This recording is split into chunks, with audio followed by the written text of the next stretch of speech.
For today's presentation, we'll discuss about clonal monocytosis of renal significance, but I have two parallel themes actually. So, hope this works. I have to click. Things could be very sluggish. Like I have to click on it. Now it works. I checked, Yeah. but I have to click on it. All right. So I have two parallel themes we're gonna talk about. And on the left side is our main theme. On the right side is what I'm gonna talk about is okay to be wrong. Many times when we are rounding, we talk to the trainees and even including myself for my career that somehow there is a stigma about being wrong, that if you are wrong, you're not considered to be smart. So what I'm gonna do is I'm gonna find an objective way to demonstrate that. So this is a survey done by World Physics Journal, and they interviewed 130 leading physicists and asked them who is the smartest physicist till date, and they ranked them 1 to 10, and Einstein was ranked 1. So what I'm going to do today is I'm going to present how many times Einstein was wrong in the area of his competency in theoretical physics, not in geopolitical or any other opinion. In theoretical physics, how many times Einstein was wrong? Ultimately trying to remove the stigma that it's okay to be wrong. All right, so we'll start with Okay, Shah, this is part of the well-being stuff. Doctor, working on Or told me about it. Please include one in the. All right. So this is a patient I'll start with, a clinical presentation. So this is a 77-year-old, this is a clinic patient, 77-year-old male with past medical history of primary hyperaldosteronism, FHH, familial hypocalciuric hypercalcemia, diabetes type 2, chronic kidney disease with baseline creatinine 1.5 milligram per deciliter, has a UPC of 0.6 gram per gram of creatinine, MCR of 500 milligram per gram of creatinine, and he presents to hospital with acute kidney injury and edema with anasarca. On renal presentation, his UA doesn't have any hematuria or RBC, creatinine is 5.7, 24-hour urine protein excretion is 15 grams per day, and serum albumin is 2, meeting the criteria for nephrotic syndrome along with severe AKI. His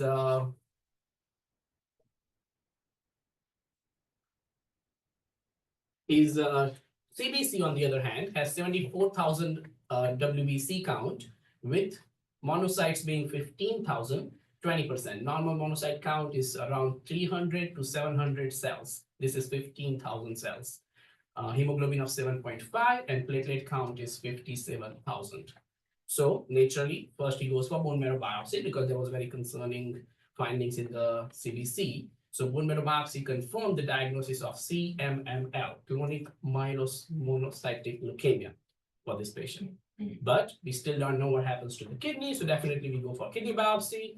And the kidney biopsy is these are patients' images. If it makes it look better, on the left, you can see the light microscopy with mononuclear cell infiltration. On the right, you can see electron microscopy and diffuse food process effacement. And that is the interpretation of our pathologist. 9 bloms, severe plasma cell rich interstitial inflammation with lymphocytes, some mononuclear cells, and diffuse food process effacement, suggestion of minimal change, whatever it means for you. So Hemon consult is done, and they suggest there is no indication to treat CMML unless it can be linked to his renal dysfunction, and refer to, of course, Florida cancer specialist. We are not accepting any new patients here. And this is inpatient. Of course, he gets discharged and he comes to my clinic for follow-up. So the last point, that no indication to treat CMML unless linked to his kidney dysfunction. And that's my whole presentation about today. How can we try to connect this type of disorder with our kidney disorder, because we have a kidney biopsy report stating this. All right. So this is what my own interpretation of any hematological disease of renal significance. Whenever a nephrologist sees a patient, we do kidney biopsy. And kidney biopsy, we think it is from blood disorder. It's our opinion. Then we go to hematologist. Hematologist says there is no standard indication to treat this patient from the hematological guideline perspective. So it comes back to nephrologist. Nephrologist will go to the jar of immunosuppressant I call it jar of immunosuppression. You pick up the medicine of your choice. We always rationalize CMI has photo side effect and MMS is better for not decreasing the GFR. If we feel steroid works for everything, and rituximab, if we feel fancy, good insurance, we give rituximab. We pick one. Once we try that, there'll be some optimal response because in our heart, we know that there is some blood condition which is causing the kidney disease. So we're not gonna get good response. And I thought that he's not gonna get good response. So you go back to hematologist. And hematologist will tell you again that there is no indication to treat hematological disease because the guidelines in hematological literature do not recommend the treatment. And we went through this for MGRS in the past. I'm sure many of you remember the journey of MGRS. Until 2012, it was not even recognized. 2012, the International Kidney and Monoclonal Gammopathy Work Group recognized that monoclonal gammopathy of renal significance where MGUS is not undetermined or insignificant. Recognizing that MGRS should be recognized. And it took, of course, a couple decades of research demonstrating that treatment is associated with better kidney outcomes. And finally, in 2021, MGRS was published as a review article in NEJM. So now, of course, after a couple decades of research, we have confirmed that this monoclonal gammopathy, we call it renal significance, is not debatable to consider clone-directed therapy in these patients. But then it raises the question about other hematological condition. Can we move the same direction like we did for MGRS? So this is the outline of my talk today. We're going to define what is clonal monocytosis, what is clonal monocytosis of undetermined significance, what are the different clonal monocytosis associated kidney diseases, and if we treat these patients with cytoreduction, is it associated with better kidney outcomes? Now, this is a highlight of some basic background information we'll go over. So from stem cell, you have two different types of cell line, lymphoid cell line and myeloid cell line. In lymphoid cell line, if T cell, B cell, or NK cell develops malignancy, it's defined as T cell leukemia lymphoma, B cell leukemia lymphoma, which is non-Hodgkin's lymphoma, Hodgkin's lymphoma, NK cell lymphoma leukemia. But we're not going to talk about lymphoid lineage today. On the myeloid lineage, we have RBC, platelets, monocytes, neutrophil, and each is defined as essential thrombocytopenia, thrombocythemia, polycythemia vera, granulocytic leukemia, but we are only going to talk about monocytic leukemia. So we're going to talk about myeloid neoplasm and monocytic disorders associated with it. So how should one approach when they see monocytosis? Now, this is a very basic version of a monocytic approach from the hematological literature. So whenever we have monocyte count more than 500 cells per microliter with more than 10% of WBCs, for persistently for more than 4 months, it's defined as persistent monocytosis. We should exclude, of course, the secondary causes like infections. After that, they go for bone marrow biopsy. In the bone marrow biopsy, if they have ABL-BCR mutation positive, they are defined as CML, chronic myeloid leukemia. If they have more than 10 to 20% blasts, they are defined as AML, acute myeloid leukemia. In the past, it used to be only 20% blast or more, but they redefined as more than 10 to 20%. In some specific cytogenetics, even 10% blasts are considered acute myeloid leukemia. So they have to put it in context with the cytogenetics they see along with the blast count. Then, if they don't have these two, if you have features of MDS, which is myelodysplastic syndrome, where cells are dysmorphic and they have decreased cell lines, it's MDS. You can have monocytosis with it. You can have myeloproliferative neoplasm, and myeloproliferative neoplasms are essentially thrombocythemia, polycythemia vera, myelofibrosis. These are a group of disorders with a myeloproliferative neoplasm. So they are usually associated with JAK2 mutation, and you can see monocytosis with MPN. Next, we have eosinophilic neoplasm, of course, specific cytogenetics associated with this disorder. And finally, we come to CMML. The reason I went through all is because you have to exclude all of the above and have this specific cytogenetics to call this patient has CMML. And CMML is associated with profound monocytosis. And that's why I'm going to focus my talk on CMML today. But any disorder that can cause monocytosis can cause everything we're going to talk about today. So you can have sarcoidosis with monocytosis, and you can develop the same kind of diseases we're going to talk about today. But I'm going to limit my talk to CMML because this is what is associated with profound monocytosis and majority of the disease we're going to talk about today.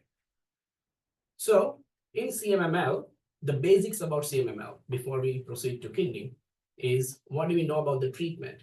Current treatment for CMML is only curative treatment is allogeneic hematopoietic stem cell transplantation. And even in those patients, the success rate is only 20 to 50%. Median age of presentation for CMML is 70 years. So many patients, less than 20% are eligible for bone marrow transplantation by the time of presentation. And at the end, only less than 5% of the patients end up going for bone marrow transplantation. So this curative option is almost not possible for more than 95% of the patients with CMML. Well, how about medical treatment? So medical treatment is hypomethylating agents, which are 5-azacitidine, also known as Vidaza, or decitabine. These are the typically used hypomethylating agents for the medical treatment of CMML. Overall response rate is 30 to 60% only. Whenever I see something has 30 to 60% response, it reminds me of amiodarone in AFib.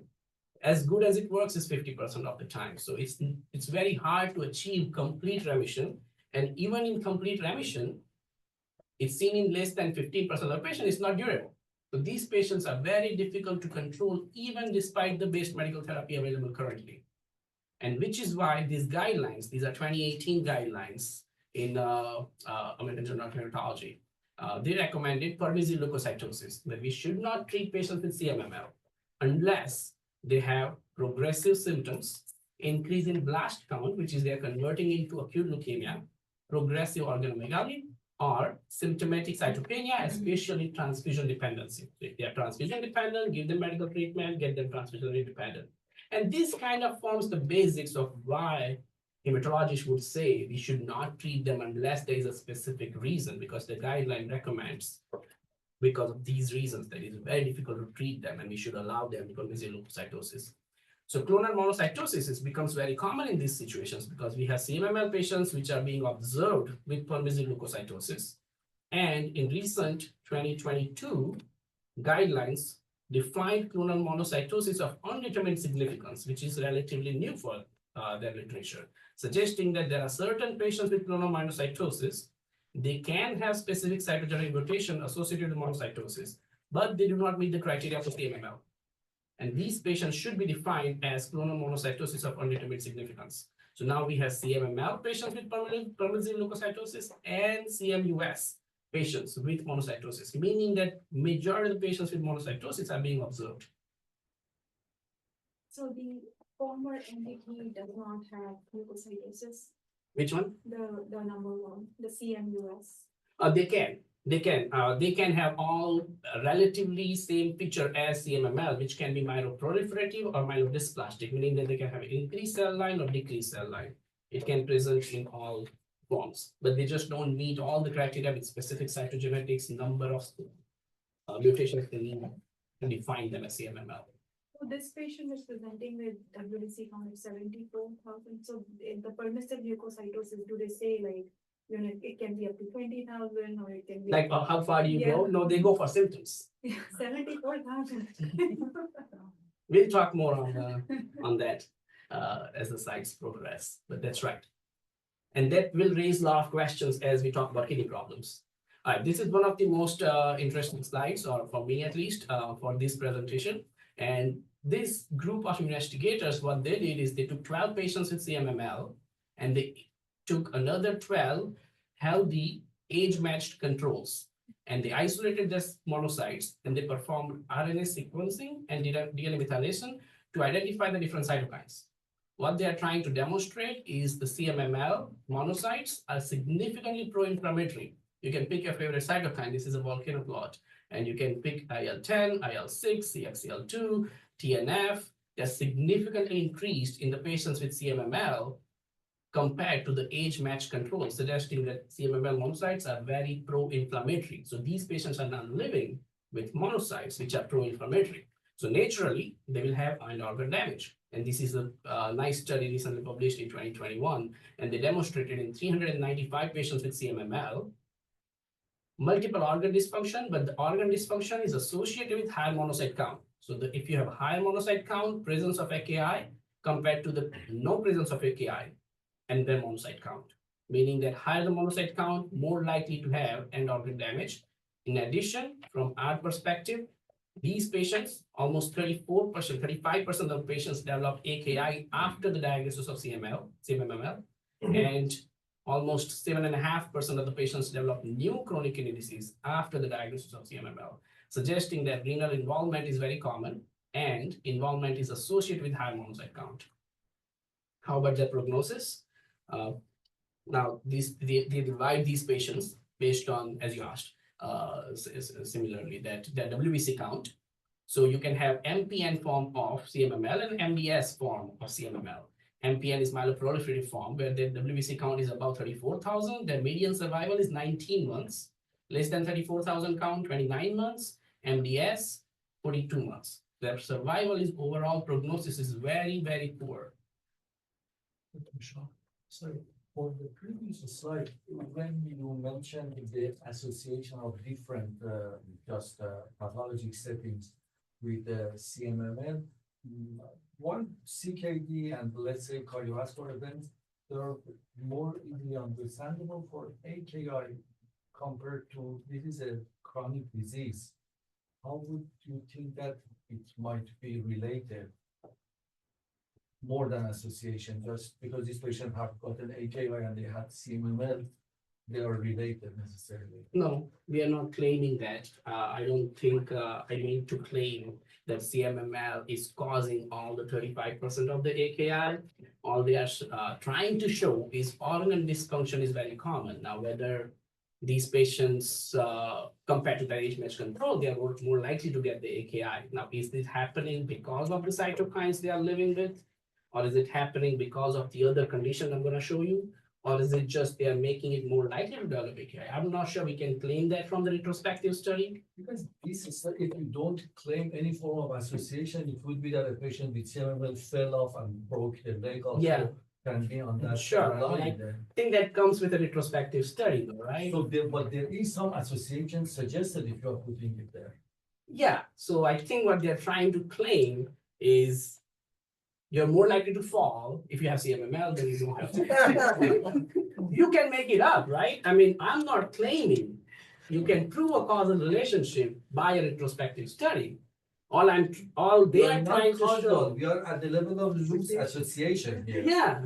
If you do not even claim loose association, I don't see the purpose of it.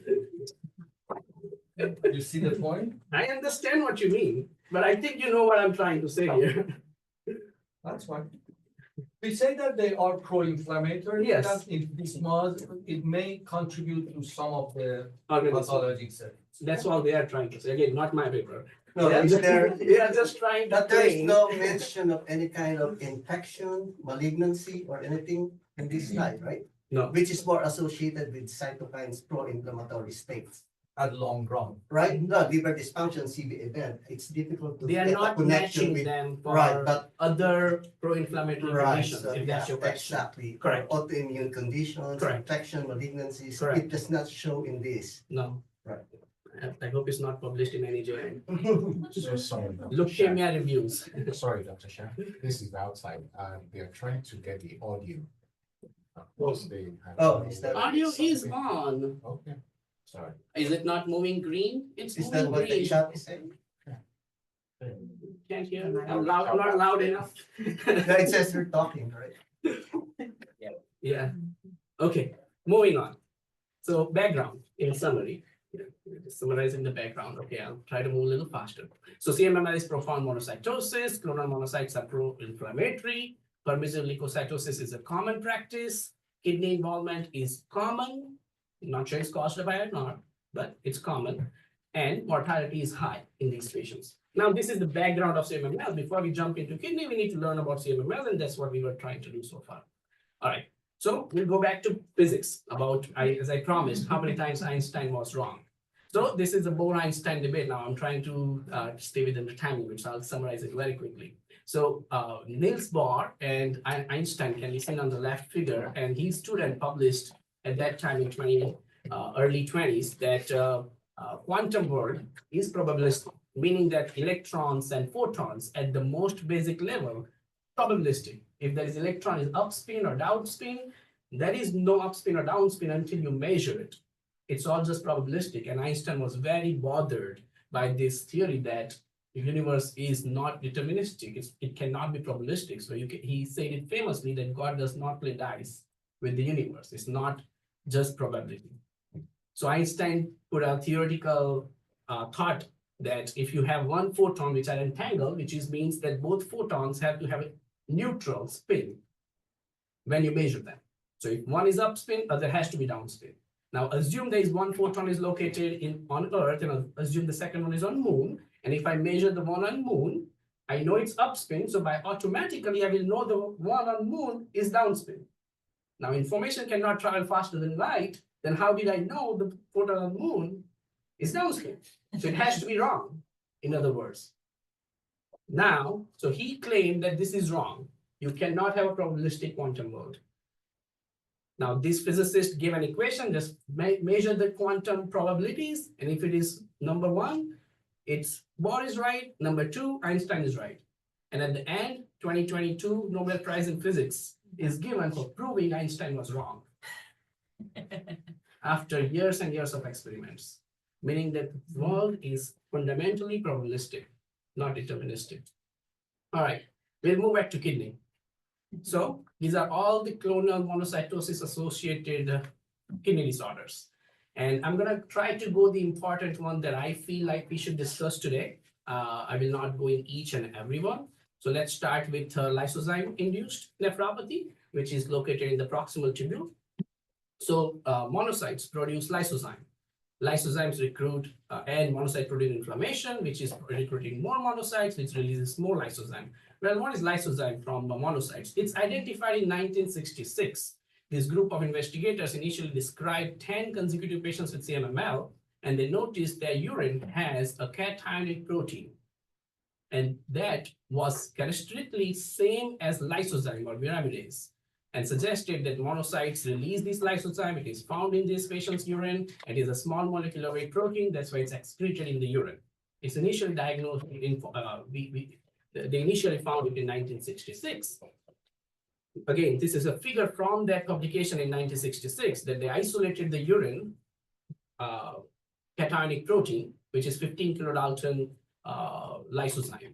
And you can see here that on the left, it's a cationic protein. So it's in the other extreme than albumin. Albumin is an anionic protein. So it will be on the right extreme. And this is a cationic protein in the left extreme. And they concentrated urine to see this by 20 times. And that's why they call this skilled interpretation, because if you don't, it is very trace amount to be identified without concentrating it. So this is our publication from New Age, so 2023. And you can see the cationic peak is seen in such a faint band. This is albumin band. This is a cationic protein lysozyme band, which is released by monocytes. And same way, albumin peak, and you can see other extreme, cationic peak, lysozyme peak. So it is not easy to catch on the routine electrophoresis of urine, unless it's concentrated. Now, lysozyme-associated nephropathy, what are the pathological features? So when lysozyme is, of course, filtered, gets reabsorbed in the proximal tubule, what are the pathological features we'll see is most common is intracytoplasmic inclusion bodies in the proximal tubule seen on light microscopy. You can see all inclusion bodies here. You can see all small holes, if you say. But characteristic can be seen nicely in EM. And in EM, you'll see lysosomes are significantly increased in numbers in the proximal tubules. And that suggests a clue towards lysozyme-associated nephropathy. However, final confirmation can be done by immunostaining. And if you stain them, they have intense staining for lysozyme in their proximal tubules. Otherwise, it's very hard to confirm these features just based on light microscopy, unless you perform immunostaining. Now, this on the left side is it's one of the very nice article published and very nice research done by French group in 2006 on MGRS. And I'm trying to correlate that with lysozyme-associated nephropathy, trying to show the proof of concept kind of study. Now, this investigation was very nice. What they did is they took the patients with smoldering myeloma who have Fanconi syndrome, and they have light chain associated proximal tubulopathy, which is crystalline form. So you can see many crystals in the proximal tubules in these patients. Now, they isolated their light chains and they used this mouse light chain and they regenerated mouse. They made engineered transgenic mice and they replaced the mice junctional region of kappa light chain, and it was replaced by human variable and junctional region of kappa light chain. They're trying to insert the structure of human light chain into the mice and try to produce transgenic mice, and the mice produced exactly the same kind of light chain proximal tubulopathy with crystalline form. And these are the crystals seen. And on the left is a human proximal tubule crystals. And when you make the transgenic mice, on the right side, you can see the mice are making the same crystals in the proximal tubule. What they're trying to show here in proof of concept is it is only in the structure of light chain that causes the disease. It's not host, it's not environment, it's not a second hit. If you have the specific structure of light chain, you develop this specific disease. I heard another pathologist talking that in the future, possibly we'll find a way to identify different structures, and we can identify what kind of disease this patient can develop based on the structure. It is possible. And only way you can say that is because specific transgene insertion in the light chain can cause the specific type of renal disease. All right. So now, what about trying the same in lysozyme nephropathy? Now, this study was done again, 1974. And what they tried to do is they took the chloroleukemic rats. So rats have leukemia, and these rats have like a lysozyme-associated nephropathy. They isolated lysozyme from the urine of these rats, and they injected lysozyme into healthy rats into intra-aortic region. And they did it for 1 month, daily injection of lysozymes for 1 month in intra-aortic region, and it did not produce lysozyme nephropathy. What they're trying to show is just having elevated lysozyme level does not always produce lysozyme nephropathy. Possibly they need cytokines, they need the leukemia development to develop lysozyme-associated nephropathy. Again, I come back to the recent publication of all the renal pathologists where they are trying to demonstrate the clinical features of patients with lysozyme-associated nephropathy. So let's try to focus on a few salient important things. Now, this study has 37, I think, patients with biopsy confirmed lysozyme-associated nephropathy. Almost 2/3 of them were presenting as AKI or AKI on CKD. Almost 40% of them were presenting as CKD when they were biopsied. 24-hour urine protein excretion was 1.7 gram median, which makes sense. It's tubular proteinuria mainly because of the proximal tubular involvement. Nephrotic range proteinuria should be rare, so only 12% of the patients, and they may have other disease, they didn't specify. Hematuria is again rare. This is important. Features of partial Fanconi syndrome. Only 15% of the patients, 3 out of 20 patients who had the measurement available had partial Fanconi syndrome, because one would guess that if you have lysosome-associated nephropathy in the proximal tubule, you should develop Fanconi syndrome, but it's not always. Now, again, that can be a caveat. It's a retrospective study. How many patients had 24-hour urine measurement? What active phosphorus they use, etc., etc. Of course, we have to take it with a grain of salt. But the point is, universal Fanconi syndrome is not common. What is most important is all of them have elevated lysozyme level. So as we mentioned, lysozyme level does not confirm lysozyme nephropathy. But if you have lysozyme nephropathy, all of them have elevated serum lysozyme level. What disease they have, underlying disease, most common is of course CMML. So if you have patients with lysozyme nephropathy, 40% of them had CMML.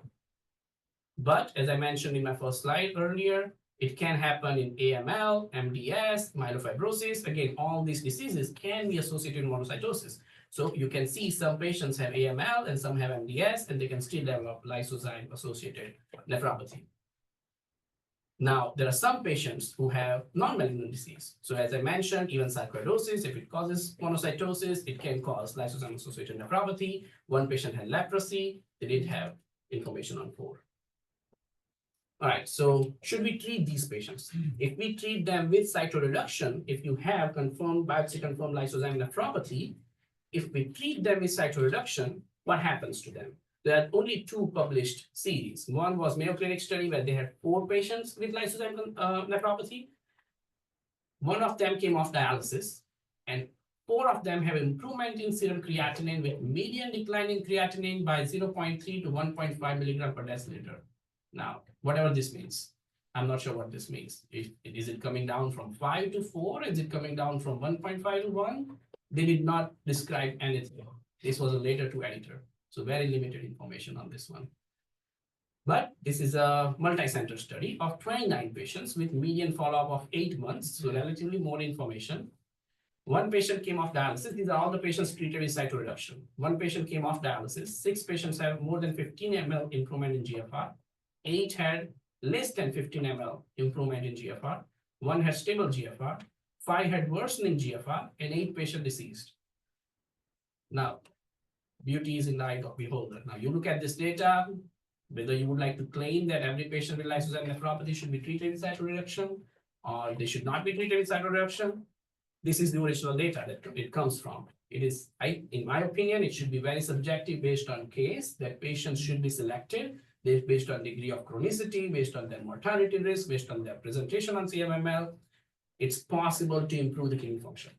I think that's what we can make a claim on. Control as well? Those who did not go through this treatment, what happened to them? Maybe all of them improved? All of these were on dialysis? No, these Just are one- just presenting with acute kidney injury. Because this is again, I think, the same study of we used here. So they have also reporting. These are all renal pathologists who have biopsy confirmed lysozyme associated nephropathy, and just looking back about how many were treated and how many were not. There is no control, there is no nothing. These were all treated. Mhm. 8 died. I mean, CMML patients have mortality is 19 months median survival anyways. And the reason they chose to treat them, they are even worse form of those 19-month survival patients, right? Relatively speaking. So I'm guessing the reason to treat them is because they are sicker. But again, retrospective study, so. Okay, coming back to Einstein. So this was I think we are doing good on time. So this was an equation Einstein gave in 1916 about gravity, that he redefined this equation of gravity, that this is how gravity should work, and he proved Newton wrong at that time. Now, his law of equations say universe is expanding. And at that time, in early 1920s and 30s, universe was assumed to be static. Because if you assume it is expanding, then it was altogether in the past. That means we are saying that there was a day without yesterday. In other words, we are saying there was a Big Bang.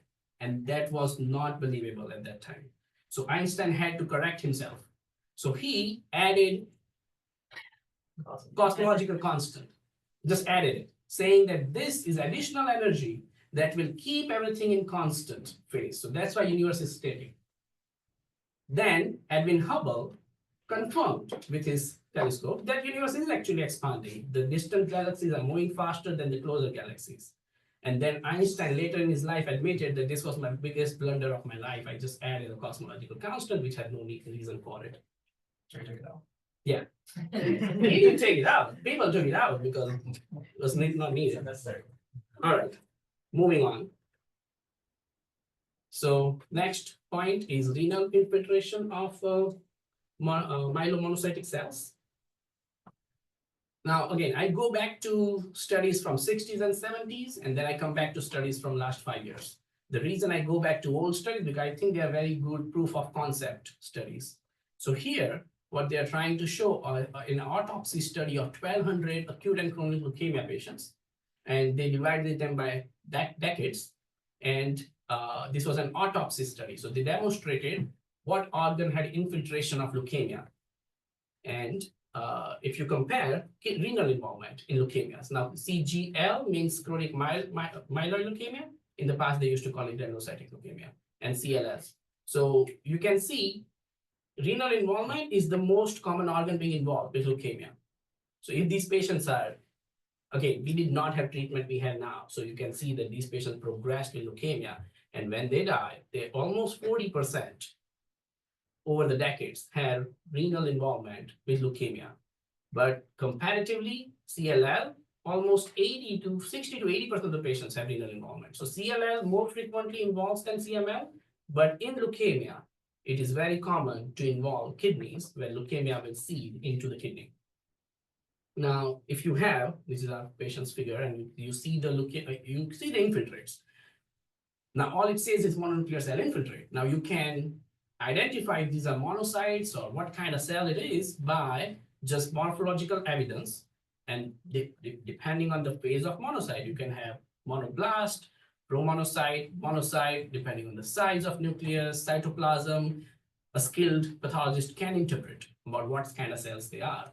But in nowadays and age, we use the cell surface marker, which is called cluster of differentiation, and every cell has one. Based on the phase of their maturation of the monocyte, they can have different CD expression. In general, the commonly used CD expression for monocytes are CD33, 34, 14, 68, 64. And if you perform the stain, you can see infiltration will be significantly stained by that specific immunohistochemistry stain. The reason I've highlighted CD68, this is what we do here at our center. So if we ask our renal pathologists to stain them, they will stain them for CD68. Important thing to note is as they mature, they can have different CD expression. So if you have a monoblast or promonoblast, they may not have CD68. Only marker that's present uniformly in the monocytic lineage is CD163. So if you want to be 100% sure, you have to do CD163. All right, so what happens when we treat these patients? Now, this is again isolated case report. This is just collection of case reports I have about where they found patients having infiltration of renal parenchyma with leukemia. When they were treated, what happened to them? So let's say the first case, this patient has AMML. So they have my blast phase in the CMML. It was an interesting case, so I included it here. And they found the patient had acute kidney injury, severe hypokalemia that happens from proximal tubular involvement. A lysozyme level was extremely elevated. Kidney biopsy showed leukemic infiltrates. They started them with hydroxyurea at that time with allopurinol. Patient died within 36 hours from admission. Second patient, this patient is 65-year-old with CMML, WBC count 65,000, around 9 creatinine, extremely elevated lysozyme level. Kidney biopsy showed CMML infiltration. Patient received dialysis, chemotherapy, hydroxyurea. Kidney function improved and stabilized. No more detail was provided. Third, we have a patient with CMML who had renal hemorrhage. Actually, third and fourth, both had renal hemorrhage and they had to go for emergency nephrectomy. These patients have MDS, so they have severely low platelet count too. So they went for nephrectomy and that showed CMML infiltration. They were treated with therapy. Both the patients died. One died after 7 months, one died after 2 months. Again, highlighting these patients are very sick and very poor prognosis. Next one, 35,000 WBC count, renal infiltration, treated with hydroxyurea, kidney function improved. Next one, 21,000 WBC count, infiltration with monocytes, steroids, hydroxyurea, kidney function improved. So you can see they have significantly high mortality, but if you treat them, there's a possibility of improving renal function. Only case reports. That's the literature we have so far. Next will be extramedullary hematopoiesis. So kidney can serve as extramedullary hematopoiesis site. First, of course, will be liver and spleen, but after liver and spleen, it can be kidney. So you can have all trilineage hematopoiesis in the kidney, and that can cause renal dysfunction. How do we identify that? Well, to compare that from leukemic infiltration, where you will have myeloid generation cells, so you can do CD68, CD61, CD163, Staining that will tell you if it's a myeloid cells only. Comparatively, you want to see trilineage cells. You should have erythroid cells with leukophilin stain, and you should have megakaryocytes with CD61 stain. Now, many renal pathologists will only do CD61 stain, and if they see megakaryocytes, they will call patient has extramedullary hematopoiesis because platelets should not be generated in kidney. So, but glycophorin stain is again, these stains are not commonly used, so they are not easily available everywhere. But the point is, if you must confirm if patient has extramedullary hematopoiesis to rule out as a cause of renal involvement in CMML. Now, next point in CMML is CMML can present, as we discussed earlier, as myeloproliferative disease or MDS, or it can have both. In our patient, they had WBC count was elevated and platelet count was reduced. So he had MPN and MDS, both features. Now, if you have MPN with very high WBC count, naturally the question is, do they develop leukostasis with high WBC count in the renal capillaries? For leukostasis, this was a very nice case with a figure, so I used it for figure demonstration. You can see these patients have all the capillary lumens are filled with blasts. They are myeloid blasts. They're myeloblasts. And myeloblast can cause capillary lumen occlusion and cause acute kidney injury. Now, here I mentioned that myeloblast and not typically lymphoblast cause leukostasis in kidney. Why do we mention that? I'm going to mention that in next few slides. So how do myeloblasts cause leukostasis? One, myeloblasts are bigger in size. They are almost 20 to 22 nanometer compared to mature WBCs at around 10 to 12 nanometers in size.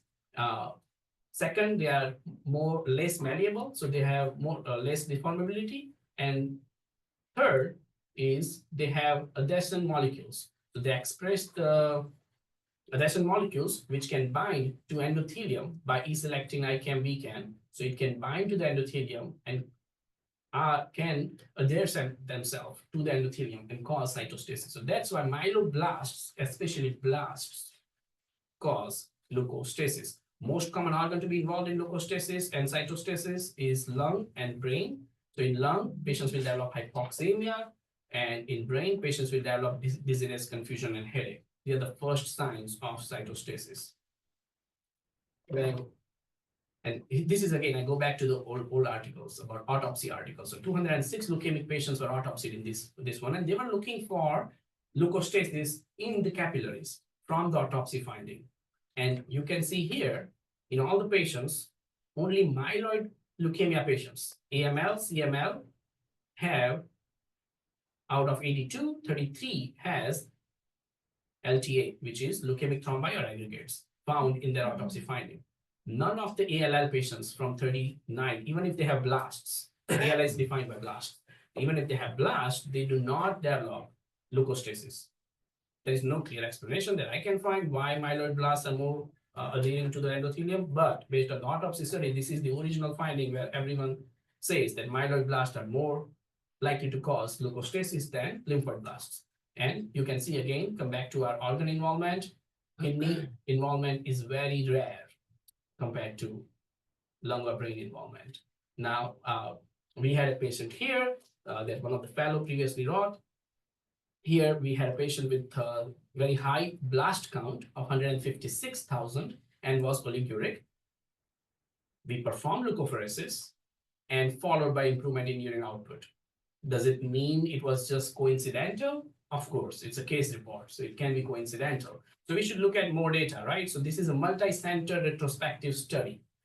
This is a large retrospective multi-center international study where they used 779 patients with AML with hyperleukocytosis. So all the patients have hyperleukocytosis. Median WBC count is 110,000. Median blast count is 75,000. And these patients, leukophoresis versus no leukophoresis, there was no overall survival benefit. And that suggested that we should not perform leukophoresis in all the patients with hyperleukocytosis. However, if you see the subgroup analysis, if you have leukostasis, so remember, these studies performed on patients with hyperleukocytosis. not with organ involvement of leukostasis. So if clinician has diagnosed the patient with leukostasis, which was almost 27% of his patients, there was suggestion that leukapheresis was possibly beneficial. So authors concluded that it is possible that leukapheresis might improve organ outcomes in selected patients with clinical leukostasis. I think that's all they could conclude out of a retrospective study. How do you diagnose? What is the definition of leukostasis? How do you diagnose this? With how would I diagnose, what definition they used Anybody. in the study? The definition used in the study is clinician oncology team claim patient has So leukocytosis. how do they claim? Based on what? Clinical judgment. I know, but what? Let's say. So if you ask me, then I would look at the other symptoms, confusion, which I cannot explain. So let's say my patient, in this patient, if I want to claim this patient has leukostasis in kidney, they should have leukostasis in brain and lung too. So my patient was on 2-liter nasal cannula with completely clear lungs. X-ray is completely clear, and he requires 2 liters oxygen. He has somewhat confusion, and I couldn't explain with uremia. We did the dialysis, but even dialysis, after dialysis, is still confused. So the suggestion is this confusion and hypoxemia, which cannot be explained otherwise, are likely from leukostasis. That's all we can claim. There is no biopsy I can do for leukostasis to have objective. What, checking blood viscosity?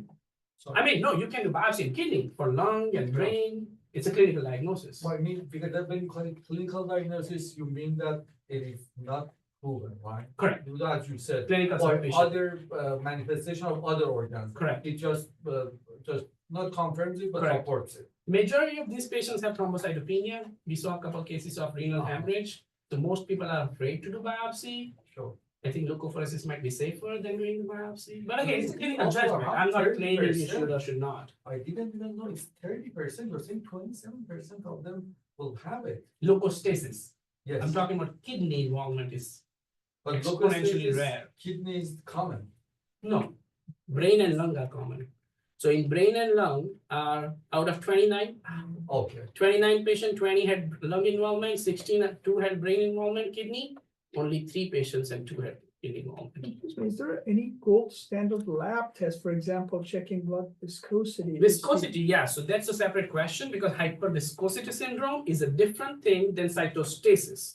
But I mean, Hyperviscosity it can syndrome, cause hyperviscosity, right? If in the setting of leukocytosis. I'm not sure the test is designed for that, but I'll have to get back to you on Because that. otherwise, this is just, I mean, Yeah, just Sure. playing with words. What is leukocytosis? If you I don't have agree with any objective. every subjective physician can have subjective opinion, correct? No. What I mean is that it must be some definition of, what is the definition? What is the objective definition of leukostasis? Well, you have to do autopsy. If you can do autopsy, That's you'll too see late. the, I mean, autopsy patient is there. but that will give you confirmed diagnosis. I mean, you ask me then. You have to, right? I mean, you can do biopsy, but then patient can bleed, so it's a clinical judgment at the end. Okay, coming back to our patients. So the point I was trying to make is blast by default defines the patient with acute leukemia, meaning that you need blasts which are causing the leukostasis, and that's why even if you have 150,000 WBC count with CMML, if they don't have blast, it is very, very, very rare to develop leukostasis. All right. 10 minutes away. Okay. One more disease with myeloproliferative neoplasm. So this group of renal pathologists identified, they published in KI in 2011, that myeloproliferative neoplasms can cause glomerulopathy. If I can find it. So myeloproliferative neoplasm can cause glomerulopathy. What kind of disease are these myeloproliferative neoplasms are causing? They are taking as a group of disease, myeloproliferative neoplasms. So these patients are included as myelofibrosis, polycythemia vera, CMML. They are all included in it. And they are defining the clinical features of these patients. And what I would like to highlight is the findings of chronic TMA and the findings of segmental glomerulosclerosis, suggesting FSGS. In these series, they had 11 patients. 8 of them had FSGS. 9 of them had chronic TMA. if we see their proteinuria excretion, many of them have significantly high proteinuria, 13 grams, 3 grams, 14 grams, 12 grams, suggesting they have significant nephrotic syndrome on presentation too. And among the patients who do not have TMA, if you see, there are 2 patients who do not have TMA, even those patients had close to nephrotic range proteinuria and 3.6 gram proteinuria, even without TMA. So FSGS appears to be one of the features of myeloproliferative neoplasm. Dr. Shah, are these patients treated with chemo? I just wanted to know if there were any confounding factors that can be contributing. Before or after, because these are the CMML, these are the patients with CMML, polycythemia vera, coming for biopsy first, and they receive chemo after, which I'm going to talk about next. So these are the different series again, combining from the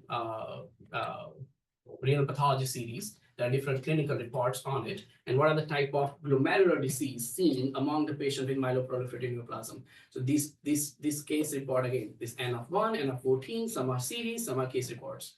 This patient had minimal change disease with complete food process effacement, so that correlates with our patient who had food process effacement. This series has 2 patients with FSGS, 1 with minimal change, and they have 2 patients with FSGS. They received different, this one they didn't disclose. This one has decitabine, hydroxyurea, and prednisone they received, and they had some improvement in kidney function, but then 3 of these patients died. So the one who did not die had some renal function improvement, and these patients received again different type of cytoreduction therapy. 1 improved, 2 worsened, 1 continued on dialysis. So variable, again, case reports, so very hard to interpret the data. So in brief, to summarize everything what we talked about today, lysozyme-associated nephropathy, lysozyme stain will be the quick thing to identify that. Leukemic infiltration, CD68 stain will be the quick thing to identify that.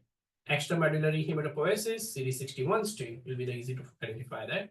Leukostasis is primarily associated with myeloid blast, about 100,000, and myeloproliferative neoplasms can be associated with FSGS minimal change and chronic TMA. This is the very brief summary of the presentation. Third one for Einstein, and this is the last one. All right. So Einstein's equation again said that black holes are not possible.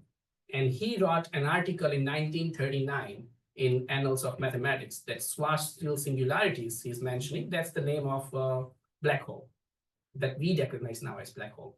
Schwarzschild singularities do not exist in physical reality. And guess what? In 2017, we have a picture of black hole.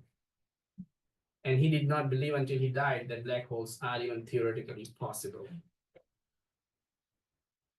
All right, coming back to our patient. So this was what we saw, mononuclear cell infiltration and diffuse food process effacement in a patient with CMML. So I asked Dr. Zhang, this is happening after months. We requested later because all information we had was patient had leukemia, patient has mononuclear cell infiltration and has diffuse food process effacement. That's the diagnosis he's coming in with. So we requested later that can we look at the lysosomes and lysozymes, not lysozymes, lysosomes. Now, to me, it looked very significant that these patients has a significantly increased number of lysosomes in the proximal tubules.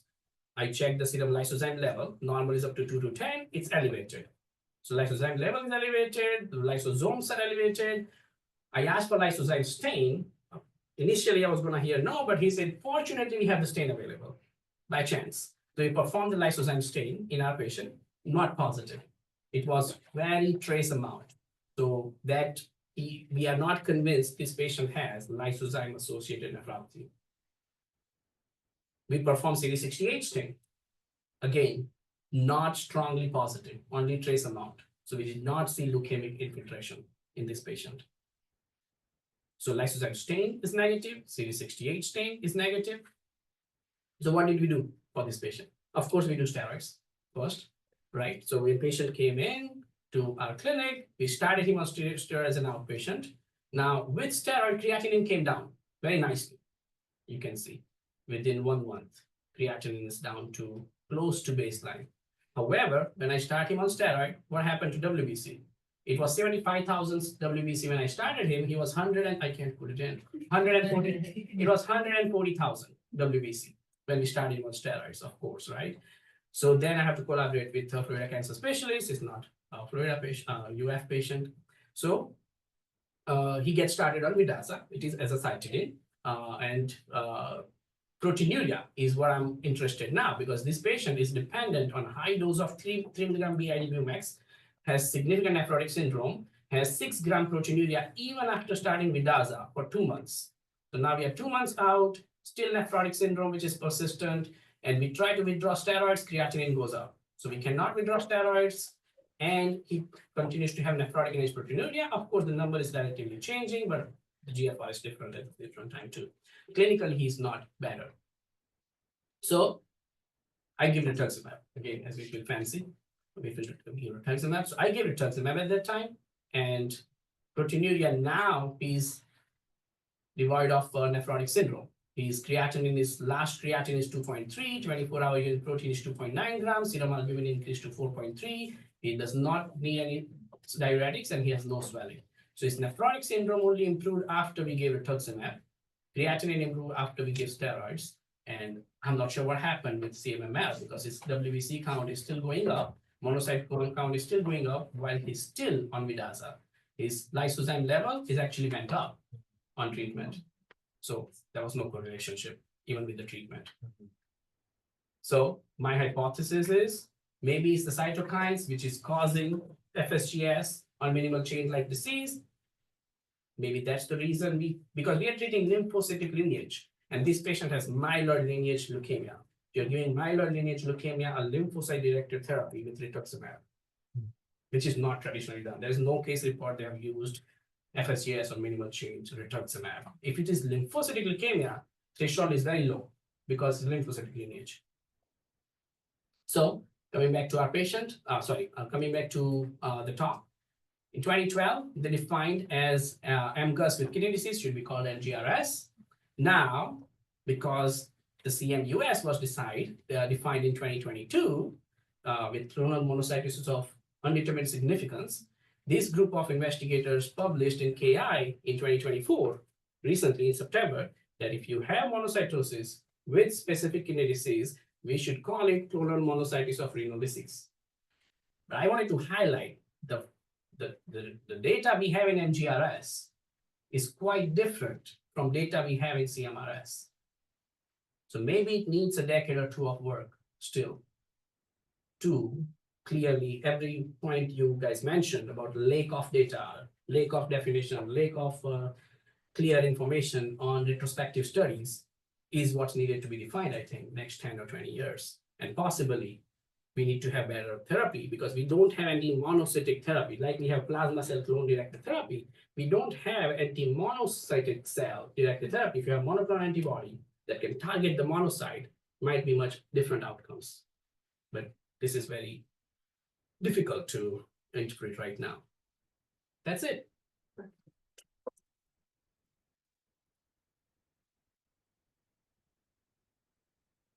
Questions? I think we asked. There's a lot of questions during your talk. Really great. Thank you very much.